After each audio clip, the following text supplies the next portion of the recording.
안녕하세요. 시스는 김은교입니다. 오늘은 마법 그림책에 대해서 말씀드리겠습니다. 책 제목이 마법 그림책이에요.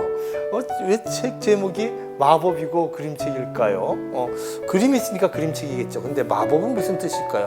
여러분, 마법 그리면은 돌멩이로 새를 만들어서 날린다든지, 잎사귀로 물고기가 뭐 이렇게 헤엄치도록 만든다든지, 이것만이 마법일까요? 근데 이 책을 읽으면서 그 마법에 오면은 그것이 아니라 인간이 변하는, 진짜 인간으로 변하는 그것이야말로 기적이고 마법이라는 것을 이 책을 보면서 느꼈습니다.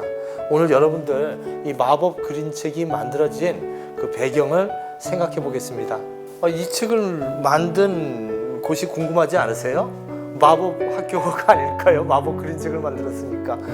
제가 그곳을 가본 곳은 지금부터 4년 전입니다. 근데 2012년에 생겼대요. 저는 잘 모르고 여수의 트립티라는 곳을 갔어요. 카페였는데요. 이렇게 아름다운 카페였어요. 이렇게 주택가 안에 있는 카페였는데, 거기서 강연을 하라고 그래서 4년 전에 한 10대번의 인문학 강의를 했었습니다. 근데 강의가 끝나고 조금씩 알게 되었어요. 그날 오셨던 20명 또는 30명의 청중 중에 굉장히 그 10대분은 굉장히 어려운 생활을 지내셨다는 것을 들었어요. 그리고 또 그분들과 대화하기 시작했죠. 첫 번째, 두 번째, 세 번째 만나면서 그분들의 삶이 얼마나 지난하고 어려운 삶을 지내셨는지 제가 알았습니다. 그러면서 그분들이 그저 거기서 끝나는 것이 아니라 여러 인문학 강의를 들으면서 자기 삶이 얼마나 중요한지 깨달으시고, 그 다음에 자기 삶을 지키기 위해서 여러 일을 하시는 공간을 보았습니다. 그 건물 가까운 곳에 여러 일터가 있었는데요. 가령 김치 공장이 있었어요. 그래서 김치 공장에서 사회적 기업이었는데, 그래서 또 여러 김치를 만드셨어요. 여수 갓김치 아세요? 혹시? 여수 갓김치, 거기 여수 갓김치도 만들고요. 여러 종류의 김치를 만들어서 전국에 보내는데, 그 김치를 어려운 일을 겪으셨던 분들이 김치를 만들고 또 여수 시장에서 판매됐고요. 그리고 또 바리스타 교육도 받고요. 또 빵 만드는 거, 그 다음에 수세미 이런 거, 양초 이런 것도 만들어서 판매를 하고, 또 가까운 곳에는 작년에 2016년부터는 음식점을 만들었어요. 그래서 식당이 있어서 그 식당에서 또 그 재활을 준비하고 있는 분들을 만났습니다. 그러면서 그저 있는 것이 아니라 그 공동체가, 나라는 존재가 얼마나 중요한지 깨닫고, 거기서 끝나지 않고 또 같이 살아가고, 그리고 거기서 끝나지 않고 직업을 갖고 일할 수 있는 그런 여러 훈련들을 하고, 또 거기서 끝나지 않고 마지막에 다섯 번째 단계에서 서로 가족으로 살아가는 그런 모습을 보았습니다. 참 아름다운 공동체가 아닌가, 이런 생각을 했습니다. 근데 실제 거기서 계신 분들은 참 너무 힘들고 아주 피곤하고, 어떨 땐 서로 막 도망가고 싶고 짜증이 났던 것 같아요. 그런 와중에서도 이렇게 훌륭한 책을 만들었던 것을 보고 깜짝 놀랐습니다. 2016년 여름이었습니다. 이제 강연하러 여수의 트립티에 갔는데, 그 트립티 테이블 위에 못 보던 책들이 쭉 있는 거예요. 아트지로. 그래서 보니까 제가 지금 들고 있는 이렇게 작은 책, 큰 책, 이런 책들이었습니다. 그래서 이제 내용을 펼쳤더니 이렇게 그림이 있고, 그리고 글씨가 있는 책이었어요. 이게 무슨 책일까? 이게 왜 이렇게 많을까? 출판사를 보니까 그냥 징검다리라고 써 있고 가격도 없는 거예요. 그래서 이제 제 시간을 기다리면서 이렇게 봤는데, 이게 물건인 거예요. 어떤 이런 책이 있었구나. 너무 놀랐습니다.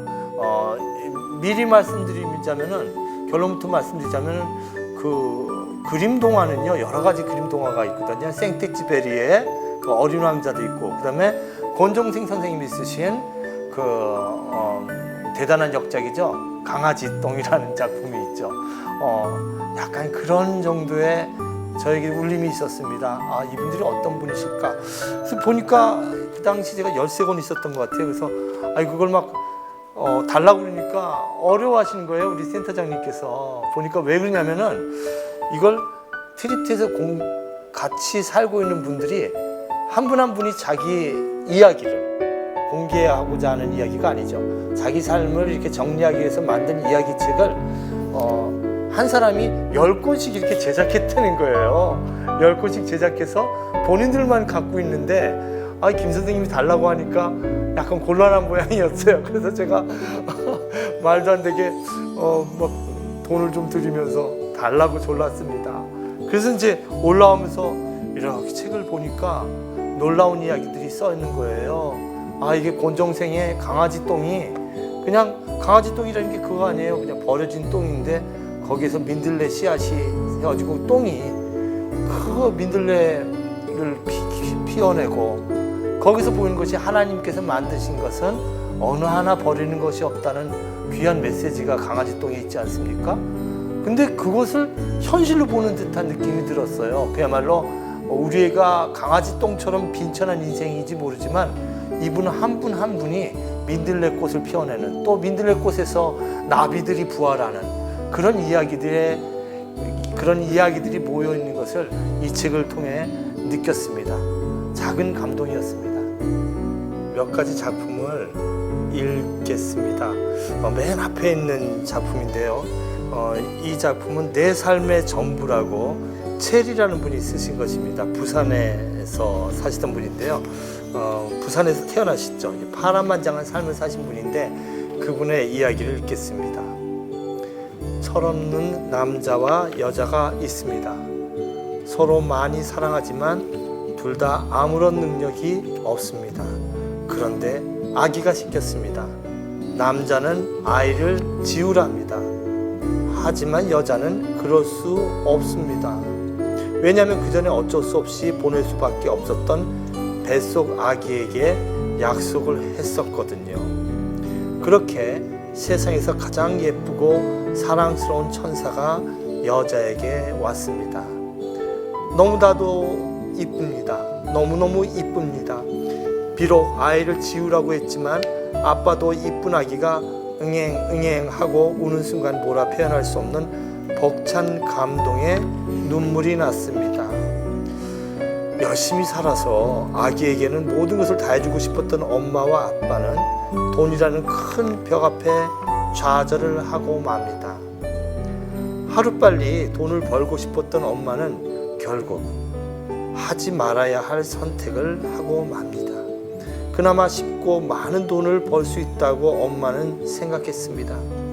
비록 매일 술을 먹어서 몸은 힘들지만 아기가 원하는 걸 다 해줄 수 있어서 기쁩니다.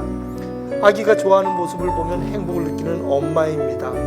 아침이 되어서야 들어오는 엄마는 아기가 천사같이 자는 모습에 모든 피로와 스트레스가 날아갑니다. 아기는 엄마의 유일한 기쁨이고 사는 낙입니다. 하지만 파란만장한 엄마의 삶에 더 큰 시련이 닥쳐요. 좋은 마음으로 시작했는데 어느새 큰 빚이 생기게 되었어요. 그리고 그 전에 상상도 못했던 일들을 하게 되어 주위에서 보아왔던 그런 일을 이젠 엄마가 하게 돼요. 몸이 더러워질수록 엄마는 아기를 보러 갈 수 없었어요. 하루하루를 지옥에서 살고 있어요. 빨리 그만두려면 그 많은 빚을 갚아야 하는데 도와주려고 했던 그 마음이 이젠 지쳐가고 힘이 들어요. 내일이 오지 않길 기도하고 또 기도해요. 엄마는 다시 한번 마음을 먹어요. 살아남아 아기를 지켜주기로, 그리고 도움을 청해요. 많이 망설여지지만 도움을 청하기로 해요. 그래서 이제 이분이 트리티로 간 것 같아요. 이제 트리티에서 사람들을 만나서 바뀌고 나서 이야기가 그 다음 이야기입니다. 이제는 아침에 뜨는 해를 봐요. 지금은 아침에 출근이란 걸 하거든요. 받은 월급은 그전과 비교도 안 되게 적어요. 그래서 불행하냐고요? 아니요, 행복해요. 적은 돈이지만 아기 앞으로 적금도 넣었어요. 이 돈은 나쁘게 번 돈이 아닌 엄마가 처음으로 일이란 걸 해서 번 돈이기에 이제껏 사준 어떤 장난감보다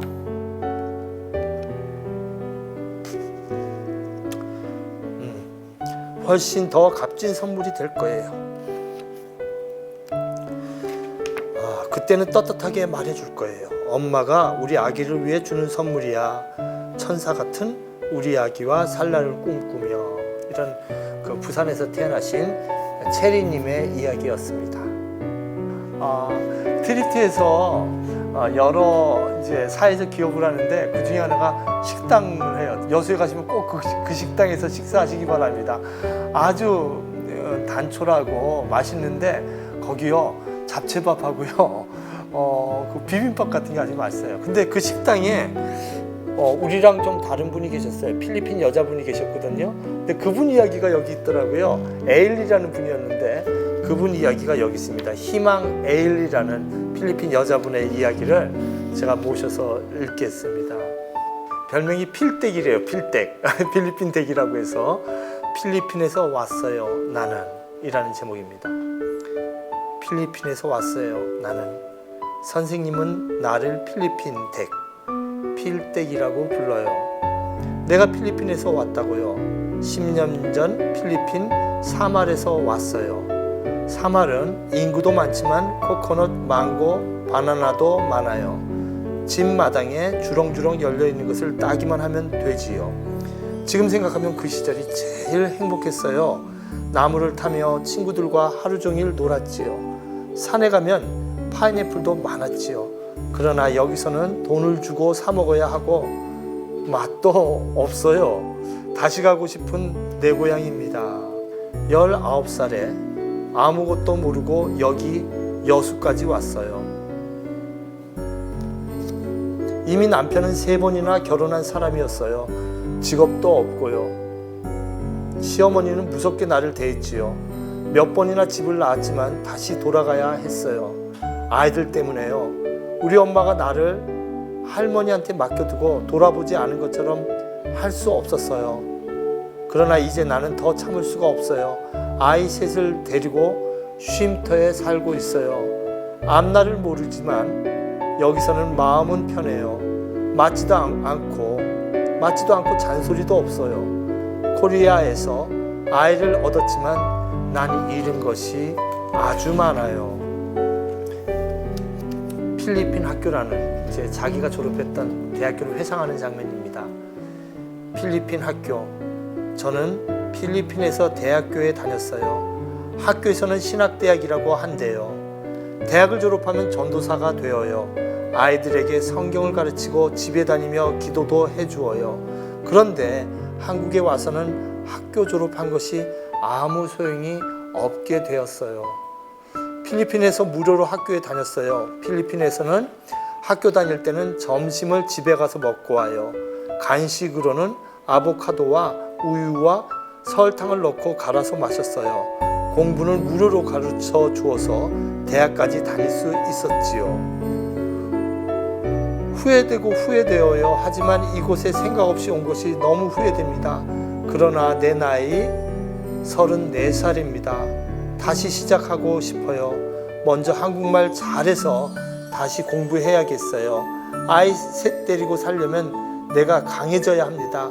글쓰기 선생님은 기침하는 것부터 고쳐서 건강해지라고 합니다. 엄마, 나도 엄마입니다. 라는 시입니다. 엄마, 나도 엄마입니다. 엄마, 나도 사랑해요.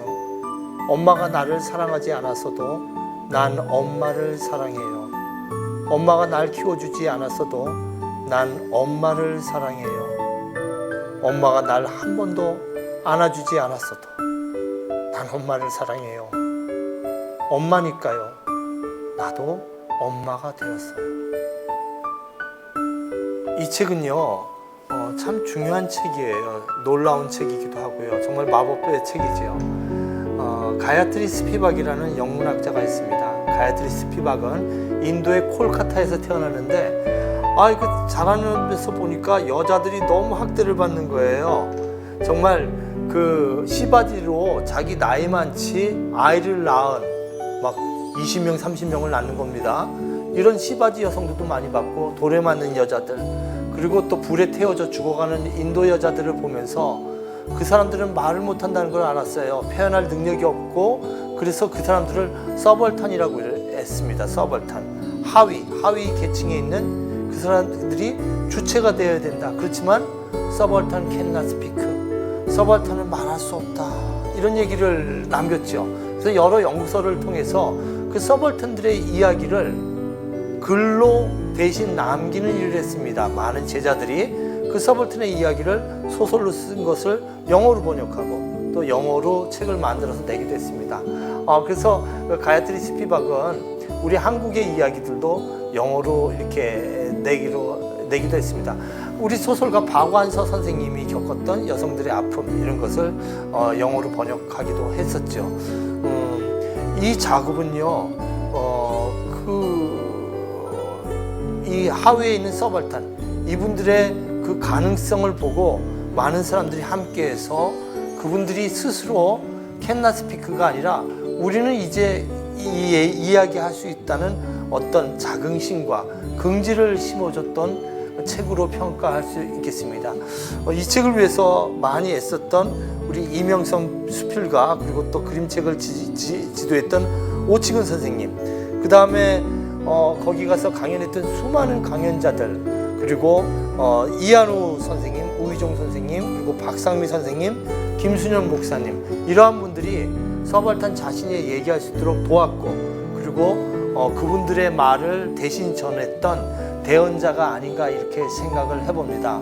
여러분, 외국 작품만 보지 마시고요, 예를 들면 이런 그림책이라는 얘기를 마지막으로 하겠습니다. 마법이란 것은 앞부분에 제가 말씀드렸지만 사람이 변하는 게 마법입니다.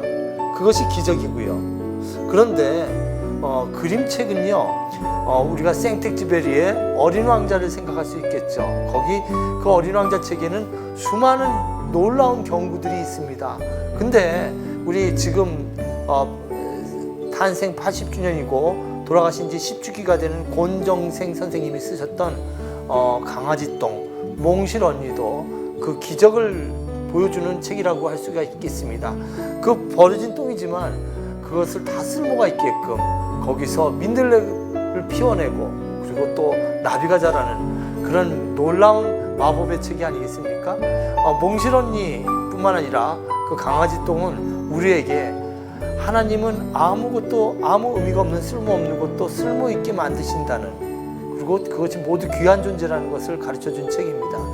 오늘 우리가 만난 마법의 그림책, 이 마법 그림책이야말로 마법이라는 의미도, 그것이 인간이 참 인간으로 바뀐다는 그 마법을 보여주고 있고요. 이 책을 읽는 사람들이 우리 마법처럼 인간이 얼마나 귀한 것인지, 얼마나 귀한 존재인지 깨달았으면 좋겠습니다. 그리고 예술 양식으로 봤을 때도, 그림책으로 봤을 때도 생텍쥐베리나 우리 권정성 선생님의 책과 더불어서 귀하게 기억해야 할 만한 종교로운 책이 아닌가, 이런 생각을 해봅니다. 고맙습니다.